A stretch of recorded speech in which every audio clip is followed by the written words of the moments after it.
In recent years, high-density private housing have filled the landscape of Hung Shui Kiu, one of the most developed sites in the Northern Metropolis planning area. Some local residents say they were attracted by the comparatively affordable units in the area, but also noted the shortage of facilities. This as the former director of planning, Ling believes the Northern Metropolis will not become a copy of the Tin Shui Wai residential neighborhood.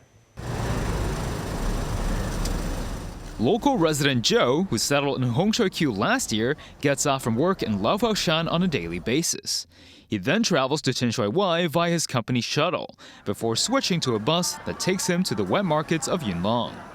After completing his purchases, he would take the MTR's light rail to return home in Hung Shui Kiu. Despite the entire journey taking at least an hour, he refuses to buy groceries in the Northern Metropolis residential area. Joe says options are extremely limited in Hung Shui Kiu's wet market, with only one stall available for each type of product, adding that prices are at least 10 to 20% higher than that of Yunlong.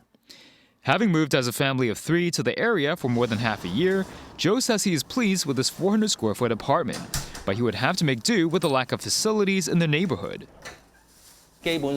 It would take more than 10 minutes for him and other residents just to get in the vicinity of a football pitch or basketball court, with no other facilities available at his housing estate besides 1 or 2 supermarkets. He notes his family prefers to travel to the mainland during the holidays owing to the shortage of options.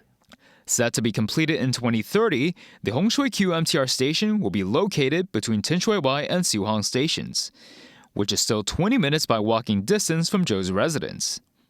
This as a growing number of private housing estates have been built near the Hung Shui Kiu light rail station over the past few years. Sharing his thoughts on why he decided to move to the newly developed area, Joe says he didn't think too much and wanted to buy a flat priced at around $4 million. Meanwhile, former director of planning Ling reassures residents that the Northern Metropolis will not experience the same challenges of Tin Shui Wai, which initially suffered from a lack of public transport to the city center. He emphasizes there are already several operational MTR stations near Hung Shui Kiu, and highlights the government's earlier address about its strategy to develop the planning area's infrastructure. Authorities predict the entire Northern Metropolis site could generate over 500,000 new jobs, with government offices set to be completed at both Kutong and Hung Shui Kiu by 2033.